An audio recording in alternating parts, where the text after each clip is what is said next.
ஏப்ல என்ன கீழே உட்காந்துட்ட? ஆமா, நீயும் ஆத்தாக்காரியும் பண்ற அலப்பறைக்கு ரயில்வே ஸ்டேஷன்ல உடலையும் சந்தோஷப்படு. வந்து எம்புட்டு நேரம் ஆகுது. உன் அம்மா கால் பண்ணி எங்க இருக்காவ, வந்துட்டாவளா இல்ல எங்க வரணும் மாதிரி கேட்டாவளா?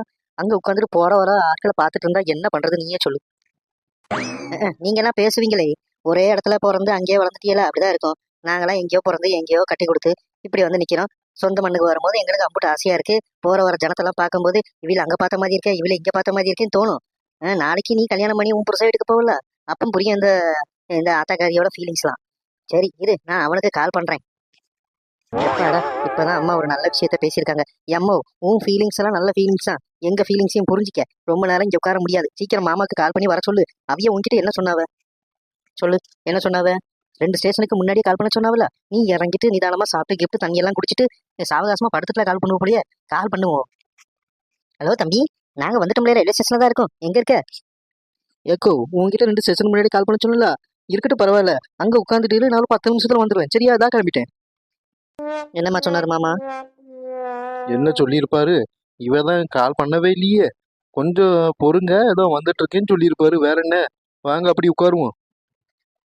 உங்களுக்கு ஏதாவது சாப்பிட கிஃப்ட் ஏதாவது வேணுமா? அம்மா போய் வாங்கிட்டாருட்டா. அம்மாக்கு இங்க இருக்க எல்லா கடையும் தெரியும். கூச்சப்படாம கேளுங்க. ஏம்போ, போதும் நிறுத்துறியா உன் அட்ராசிட்டிய? நாங்க ஒத்துக்கிறோம். இங்கதான் நீ பிறந்து வளர்ந்துருக்க. அதுக்குன்ட்டு எங்க கிட்டேவா? கடை இங்க இருக்கு, எங்களுக்கு போய் வாங்கி தின்ன தெரியாதா? உட்காருமா. எம்மோ, அங்க பாருமா, ஒரு பையன் ஒரு மாதிரியா பாக்கான். வா, what a beautiful girl.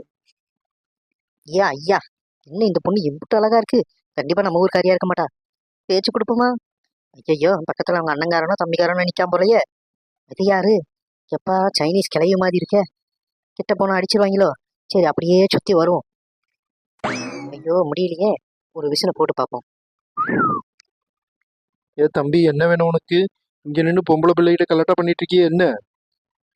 Hello brother, ஒரு இளைஞன் ஒரு இளைஞியை பார்த்து சிரிக்க தான் செய்வான், சைட் அடிக்கத்தான் செய்வான். ஏன்னா இது வாலிப வயசு. உன்கிட்ட இனிமேட்டு பேசி ஒன்றும் ஆக போறது கிடையாது. ஏம் அவனே, இருடா அவனே. ஒரு ரோடுன்னா ஒரு பொண்ணுன்னா 4 பேர் பார்க்க தான் செய்வாங்க. ரோட்ல போற சகதி மேல கள்ளச்சி கடிப்பாங்களோ? வா, இன்னும் கொஞ்ச நேரத்துல வந்துருவான்.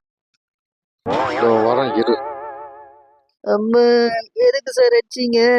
பொது இடத்துல வச்சு எங்களை படிக்க கூடாது தெரியுமா? ஏன்டா ராஸ்கல், ஒரு இடத்துல வச்சுட்டு பொண்ணுங்களை பார்க்க மட்டும் செய்வீங்களோ? கமெண்ட் பண்ணுவீங்களோ அசிங்கமா? பல்லைக்கெல்லாம் உடச்சிரும் பார்த்துக்க. ஓடி போடாங்க இருக்கு. எங்க உன் மாவன் வந்துட்டாரா இல்லையா? ஆனா ஏம்மா, சும்மா சொல்லக்கூடாதுமா. ஊரு சூப்பரா இருக்கு. பச்சை பசேன்னு எங்க திரும்பினாலும் பச்சை பசேன்னு தான் இருக்கு. என்ன இங்க சுத்துற பசங்க தான் ஃபுல்லா பொறிச்சு பசங்களா இருப்பானு போல. ஏம்மா, நீ பொண்ணும்மா தானே? டே தம்பி குணசேகரா, ஏக்கா, உன்னை பார்த்து எவ்வளவு நாளாச்சு. எம்பிட்டு வளர்த்துட்டேன். இந்த தம்பி ஞாபகம் உனக்கு வந்திருக்கா? வந்திருக்காது. இப்போ அவனுக்கு கல்யாணம்னு ஒண்ணுதானே எனக்கு என் ஞாபகம் வந்திருக்கு. ஏய் என்னடா தம்பி, நீ அக்காவை அவ்வளவுதான் புரிஞ்சு வச்சிருக்கியா? நீயே சொல்லு, அன்னைக்கு மைனி பேசின பேச்சுக்கு யாரா இருந்தாலும் இந்த இடத்துக்கு என்ன மாதிரி தானே இருந்திருப்பாங்க. நீ அங்கதானே இருந்த. நீ தம்பி தானே, ஒரு வார்த்தை தருத்தியா? நாங்க 2 பேரும் சண்டை போறத ஓரமா நின்று வேடிக்கை பார்த்துட்டு இருந்தேன். அப்போ இப்போ வந்து பேசுறியே, சொல்லு.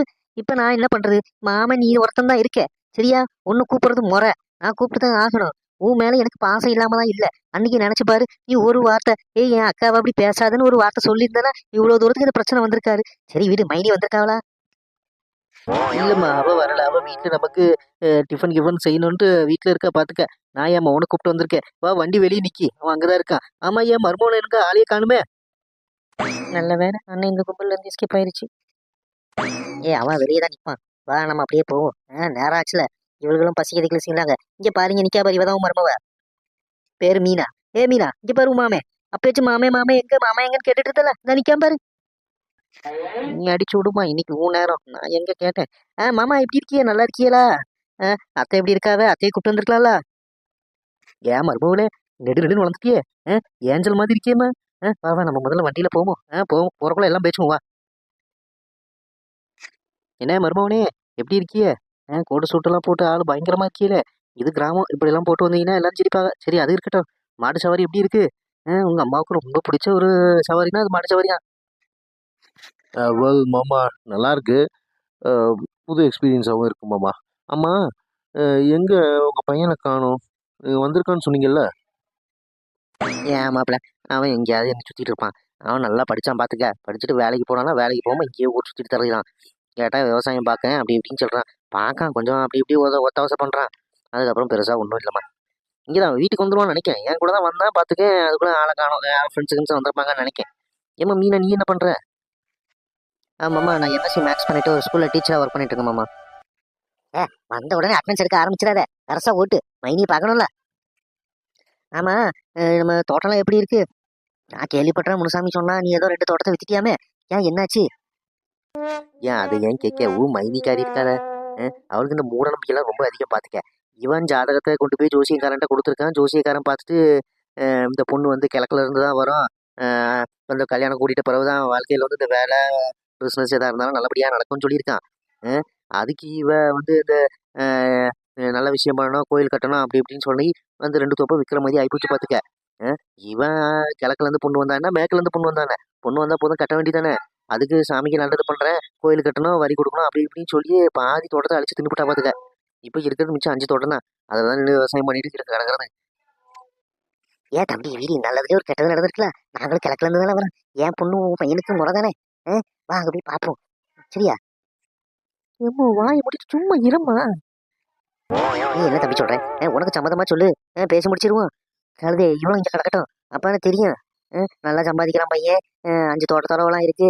மாதம் எப்படியும் லட்சக்கணக்கில் வந்துடும் லாபம். வேற என்ன, ஒரே பையன். ஏக்கோ, இந்த மாதிரி விஷயத்தெல்லாம் நம்ம இங்கே வச்சு பேசக்கூடாதுக்கா. வா வீட்டுக்கு போயிட்டு சாவகாசமாக உட்காந்து பேசுவோம். என்னம்மா அப்படி சொல்றிய? ஆமாம்மாம்மா, இதுவும் நல்ல விஷயம் தானே. ஒரேடியாக எல்லா விஷயமும் முடிஞ்சிடும்ல, நம்ம குடும்பமும் ஒன்று சேர்ந்துடும்ல. மக்களே, இதோட இந்த எபிசோடு முடியுது. இதோட கண்டினியூஷன் நீங்கள் அடுத்த எபிசோடில் பார்க்கலாம். இதோட முதல்ல இந்த வீடியோ, இந்த சீரீஸோட எபிசோடை நீங்கள் பார்க்கணுன்னா நம்ம பிளேலிஸ்ட் ஒன்று கிரியேட் பண்ணியிருக்கோம் ஃபேமிலின்ட்டு. அதில் போய் பாருங்கள். எபிசோடு 1ல் இருந்து இருக்கும். வரட்டுங்க.